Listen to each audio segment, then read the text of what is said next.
Hello, hello. How's everybody doing today? I hope that you are well wherever and whenever you are watching this. If you're watching it on a recording, we are coming at you from right here in Chicago. And I think we're on day 2 of week 3. I don't know. It feels like we've been trapped for a while, but I'm excited to be able to spend some time with you. And in fact, one of the reasons why I have been running these LinkedIn Live sessions is because it gives me a chance to reach out and talk to everybody after being cooped up in a house with a lot of people and not a lot of space. We were going to move from our 2-bedroom condo here in Evanston because I've got a little 8-month-old. Some of you have met him, Liam. He is super cute, but he's starting to be pretty mobile. And when you have a 2-bedroom condo, that's not enough room. But of course, some things have changed in the real estate market. So we might be here a little longer than planned, but that's all right. So thank you for joining me today. We're going to talk about LinkedIn again. We've been talking about LinkedIn all this week about how to share insights, how to post on LinkedIn, and very specifically how to post to position yourself as a sales Sherpa, as a resource, as a guide for your prospects and clients. And so we're really approaching posting not from the point of trying to be a LinkedIn sales influencer or anything like that. If you want to be fantastic, but really, how do you as a salesperson, as an entrepreneur, solopreneur, small business owner, how do you actually put posting and sharing content through LinkedIn into your schedule in a way that that works for you and also, again, positions you in the right way to help move business forward? So that's really kind of what we're going to be talking about today. Oh, hey, Jennifer, what's up? Hey, Raven, how are you? Thanks for joining us. And thanks for joining us, Rebecca, and everybody else who just hasn't commented yet. I will say that the comments, which weren't working last week, are now working. So as we're going through this, if you have ideas, if you have questions, go ahead and throw them up there. There's a reason why I'm doing this as a LinkedIn Live and not just as me recording some video and posting it up. It's to actually have a conversation, to be able to, again, answer anything that comes up for you, or if you have any other ideas, things that have worked for you, definitely share them, within that comment section so everybody can see them. That would be great. But with all that prologue out of the way, let's talk about actually using LinkedIn effectively to post content and to share your message. And what I want to talk about today is overwhelm. And the reason why is because I've been teaching people how to use LinkedIn since 2007. So for a little bit of time.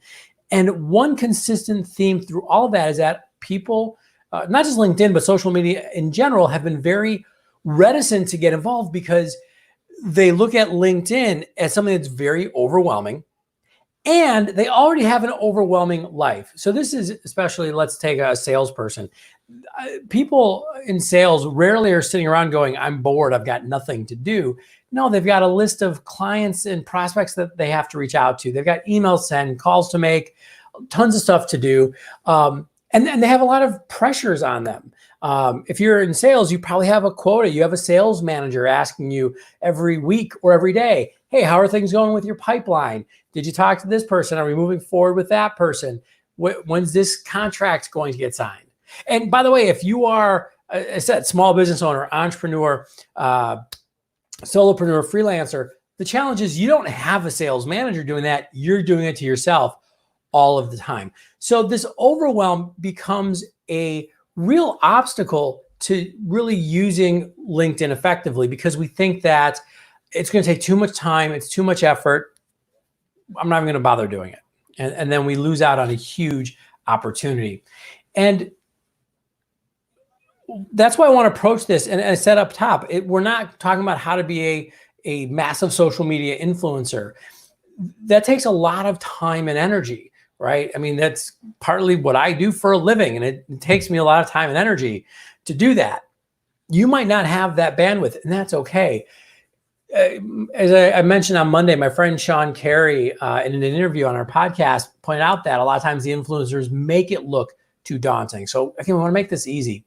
So you have to remember two things, I think, if you want to be an effective sales Sherpa, That's what I call being a guide for your prospects and clients. I think there's two things you have to remember if you want to be an effective sales Sherpa in your career. Number one, you do not have to create content to share content. You do have to curate content. So the idea of creating content right now is really popular, but most of us don't have the time, the energy, the experience or skill sets to do that. That is okay. You do not have to create content, but you have to become good at curating content, which is a lot easier than you think it might be. And we're going to talk about that today. The second thing is that you have to have some sort of process for how you are sharing on LinkedIn and how you're posting. Because I will say this, social media sites, LinkedIn for sure, but definitely something like Facebook or Twitter or Instagram, they are actually engineered to suck you in, right? If you think about how these platforms make money, it's advertising. They can only get advertising dollars if people are looking, if they got eyeballs. They want your eyeballs to stay there as long as possible. And so understand that in some ways, the platform like LinkedIn has a different agenda than you do. LinkedIn wants you to stay as long as you can and just consuming content. I think it's more important that you go with a very specific purpose in mind so you can get some business done. Okay, so remember these two things, not only for what we're talking about today, but moving forward. Curating content and having a process around doing that, right? So if you just walk away with even those two ideas, you're going to be set. So let's talk about content curation, right? So if you know what a curator is for a museum, for example, that's the person who's in charge of deciding what exhibits are brought in, what goes on display, when it goes on display. They're the ones who are controlling the information that they're sharing through the museum. And in the same way, that's what you're going to do as a curator of information for your network. Now, if you want to think about the best example of a curator that we have right now in our business world and really in our society, is Google, right? Google is a curator. You go, I'm interested in this topic, and it goes out and finds all the information, and then it decides what information it's going to show you in what order, right? And it decides what's going to be on the first page and the second. You know, there's a joke among search engine optimization people that the best place to hide a big secret is on the second page of Google because nobody goes there. So you're going to do the same thing. You're going to curate information. The difference, though, is that you're going to curate it with a perspective, with experience, with insights that you've gleaned from your career because you are an expert in what you do. And so you're going to curate content and then share with your network, share with your prospects, share with your customers through LinkedIn.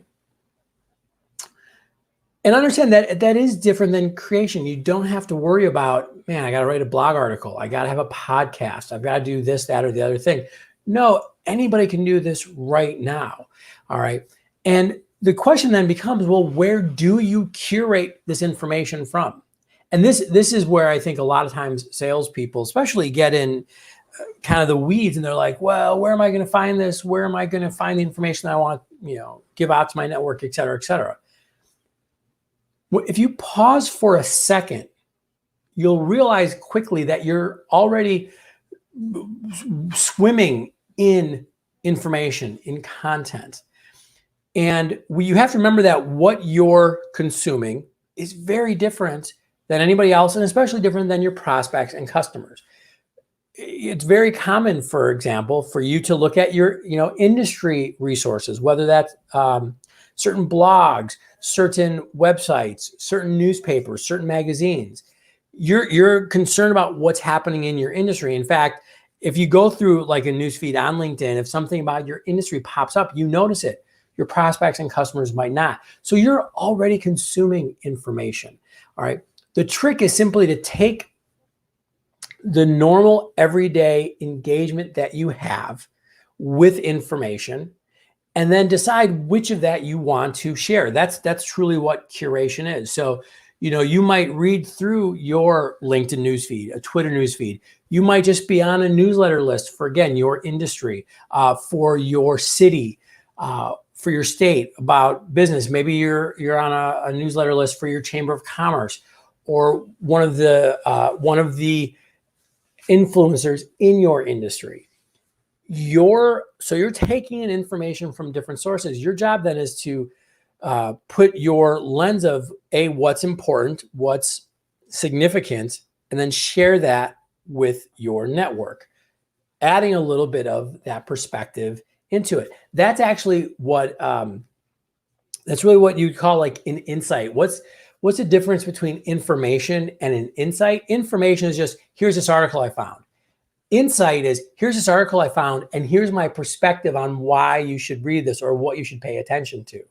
I actually had a coaching client I was talking to yesterday. He was talking about a sales book he just started reading, and it's one that I've read as well. And he's like, what do you think? I'm like, it's okay. Pay attention to X, Y, and Z. And by the way, X because it's really important. Y because I think the author is wrong. Z because it's going to be really relevant to you. What I realized is I was actually doing what I'm talking about is like, I'm giving insights. He's got the information in this whole book. I'm saying, here's how you can interpret it in a useful way. Okay. So let me know if you have any questions on curation, or if there's a popular or useful site that you use to curate content that you're sharing. I would love to see if anybody's got stuff that they can share with everyone. But that's the first step, is you've got to realize that your job is to really be that curator of what's happening. And this is a bit of a learned skill, in that if you don't normally do it, you're just not attuned to paying attention in this way. And I get that. I know that this is a skill, because I'll give you an example. I'm not a picture taker. Like, I'm not really somebody who enjoys, jumping on my phone and taking pictures of everything. And I was never that guy. And in fact, when social media first came along, it was really hard for me to get used to it. Now I take pictures all the time, because I have an 8-month-old and he's super cute and he does cute things. I'm like, I want to remember this. But I just realized, like, now I'm much more attuned to going, oh, this is happening. I'm going to take a picture of it. In the same way, you're going to get more attuned to, wow, this is an interesting article. I should share it. So it is a learned skill. It does come with practice. It becomes a habit, actually. You're probably going to have to get over the hump, meaning if it's not a habit yet, it's going to take a little bit of effort. It's going to take a little bit of, okay, I've got to look for an article right now to share. I've got to look for something, I just listened to this podcast. I'm going to share this episode because I found it really valuable, whatever it might be. But you do have to get into that habit. And that leads me to the second thing that I wanted to talk about today, which was the idea of creating a system or a process around it, because this actually makes the idea, the journey of making this a habit much more valuable. And the reason why this is important is because there's really two parts to posting. There is the deciding what to post, and then there's the posting, right? So a lot of times people get caught up in the first area, like, what do I post? So if we can make that easier, the likelihood that you're going to get to posting regularly improves a lot. And so what I want to do is take the first half kind of off the table and develop a system. And what I want to do is steal a concept from the marketing world, right? And by the way, Feedly.com, awesome. Oh, yeah, that sounds like it would be a great place to get some resource and to get some content for curating. Brad, thank you for sharing that. And just as an aside, there are a lot of different, let's call them meta curators within industries. For example, and this is maybe not an industry that you're involved in, but if you are in a creative industry, and I'm horrible with names. Oh my gosh. He wrote a book that I enjoyed. Forget the name of the book, and I forget the name of the guy. It'll pop into me. But anyways, this guy, he's an author and an artist. and he sends out a list every week. His weekly email is just 10 things that he literally listened to or watched or read, or just articles he wrote. It's a great newsletter. You could take things from that and be like, oh, this is a good thing that I should share with my network. I will afterwards probably remember his name and I will share it. So going back to this idea of an editorial calendar and stealing that from the marketing people. So what an editorial calendar, if you don't know, it's pretty simple. It's literally the calendar of what content they're going to publish when. And it comes from the newspaper and the magazine world, where like a magazine might have an editorial calendar for the year. And they go, this is what we're going to talk about in the January issue, February issue, et cetera, et cetera. Oh, here's July 4th is in July. So let's have this article here. And they kind of map it out. You can do the same thing with your LinkedIn posting, with your curating of content. However, it does not have to be that complicated. It can be very simple. And in fact, I think systems are very, very important. Sorry.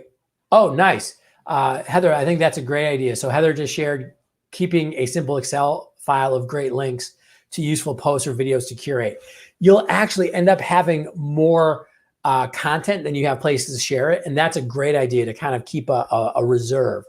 And it fits in well with this idea of the editorial calendar. As I said, I think systems are critical for salespeople, for small business owners, entrepreneurs. But systems work only when you can work the system. So if you make it complicated, that's when stuff doesn't happen. So there are a lot of great platforms out there for creating editorial calendars. You can use employee advocacy platforms that are specifically geared for social media, things like Everyday Social. And there's a couple others out there that work. Gaggle Amp's another great one that I've seen. You can use an Excel spreadsheet. You can use all different kinds of, cool platforms. Those all work and they're great. If that works for you, go for it. It can be, though, as simple as taking a piece of paper, in this case, a whiteboard, and just writing your LinkedIn calendar. And I think you can keep it really simple. This is how to break down a week. And I apologize if I have horrible handwriting. You can't see it all. There we go. This is how you could organize your week as far as posting on LinkedIn, and literally just put this on repeat. So in this case, and by the way, this is not the only, I would not say that this is the only content you could share that you should share. This is just one approach. I think it's a pretty easy one and pretty effective. And by the way, you can see the reflection of the light there. Sorry about that. But this would be like every Monday, just share an industry article. So whatever your industry is, you're reading, you're finding interesting things. So every Monday, share an article from another source about your industry, adding 2 or 3 sentences above it. Hey, this is why I found this article interesting. I thought you might enjoy it. Second, on Tuesday, talk about an event that you either attended in the previous week or that you are attending. Right now, that might be a virtual event. Hey, I just went on this webinar. I learned something really interesting about XYZ, or I'm really excited to go on this webinar in 2 days. That can be super valuable. Wednesday, you talk about something involving your product or your service. Notice, and this is really important, especially for all the salespeople here, notice that this is the only time I'm talking about my product or service. It's 1 out of 5. That's 20%. That's right about where you want it to be, because most salespeople just sit there and blast information about their product or service, and people don't really care, right? It'd be like, don't be that person who goes to the party and just wants to try to pitch people the whole time. Don't do that. You're still demonstrating expertise in your area, by the way, with the industry article. The events you're going to say a lot about that. Professional development topic on Thursday. Pick one thing that you're interested in outside of, just selling your product or service, and talk about that. It could be, working from home is really popular right now. It could be the Internet of Things, or it could be just, again, a professional development topic. It could be maybe you like mindfulness, or maybe you think that there's value in being physically fit so you can, do your job well. Whatever it is, maybe it's a hobby or something that you could definitely bring into more of a professional setting, but talk consistently about that. And then finally, number 5, you could have a network shout out, which is just on Friday, talk about a prospect, a client, center of influence referral partner, a friend, a vendor, a partner, just somebody that you think is doing a great job, and say, hey, I just want to say so-and-so is doing such a great job. They're so fantastic to work with. Put some positive energy into the world. This is by no means an exhaustive list. As I said, this isn't the editorial calendar. It's simply a editorial calendar. But if you do this every week, you've got one post a day. You don't have to think about what you're going to say. You just have to find something. You're like, oh, I've got to talk about my product or service today. Talk about somebody in my network. And this isn't even taking into account that you might have content that you are creating, or that your marketing team is creating, that you can put into here as well. But this becomes in a very simple way of posting regularly. Again, once a day is enough. You don't have to post more than once a day on LinkedIn. I don't think there's a lot of value necessarily even posting more than once a day. But now you're present. Now you're in front of your prospects, in front of your customers regularly, talking about professional topics, talking about the industry. Yes, sometimes talking about the products and the services you have and how you help people. Talking about your network, putting some great networking karma out there. That's how you become a resource. Let's call it. Like I said, it's becoming a sales Sherpa, becoming the person that your network reaches out to when they have a question about your products or services, or the sphere of influence that you are involved in. When they're sitting there in that conference room or in that Zoom conference call going, man, we really need to have somebody who can do X. Somebody in the room, somebody at that table, real or virtual, goes, hey, let's talk to Heather. Heather really knows her stuff. Let's give Brad a call. I always see him on LinkedIn. He might be able to help us with that.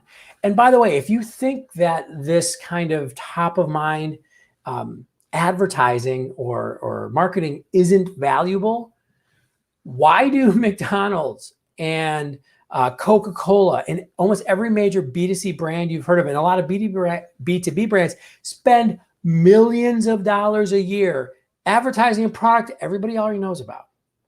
They want to make sure that when the conversation happens, either mentally or just maybe, around the living room, hey, what should we have for dinner tonight?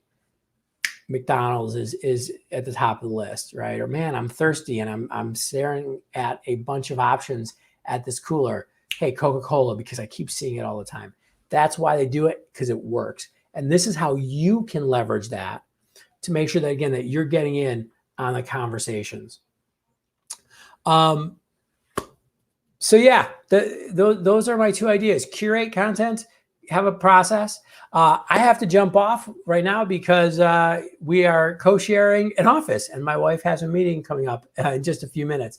But this was a longer session than normal. Thank you so much for sticking around. Thank you to everybody for your ideas and the comments that you've been throwing out there. A couple final asks. If you want, I have a newsletter that goes out every week where I highlight some of the best content that I found and that I'm creating. If you're not on that yet, shoot me a quick LinkedIn message. I'll be happy to add you to it. I think it's pretty valuable. If you have found this valuable, please share it with a friend. Share it with your network. It actually means a lot to people like me who are doing these LinkedIn Lives. If you say, hey, David's got this LinkedIn Live. I'm doing it every week this week at 11:30. Sharing it with your network does help us out a ton, because this is really the only way that people can find out about these LinkedIn Lives, if you share it on LinkedIn. If you have any other questions, or if there's anything else you'd like me to cover in the next week or two around sales, LinkedIn, networking, shoot me a message. I'm definitely up for any ideas about what we should cover. And by the way, if you are a freelancer, solopreneur, small business person, I do run a coaching group. It's called the D Fish Selling Launchpad. We we are actually opening up the calls for free in April, just to help people out through these weird times. Feel free to send me a message and we can invite you to those if you'd like. And then also, as we're finishing up, make sure if you do go out, and don't go out unless you really have to, but if you do go out, make sure you're saying thank you to the people who are making everything run. It's kind of nice to have a job where I can stay home, but the people that are running our grocery stores, delivering our Amazon goods, driving the buses, and of course, all of the healthcare professionals. If you run across any of those people, give them a very sincere and heartfelt thank you, because they're really making things continue to go. Even if it's just at a limp, it's better than our whole economy grinding to a complete stop. So be sure to thank them. And then as I finish up every time, be patient with one another, be kind, and take care of each other. All right. We'll see you tomorrow, 11:30 Central Time. Adios.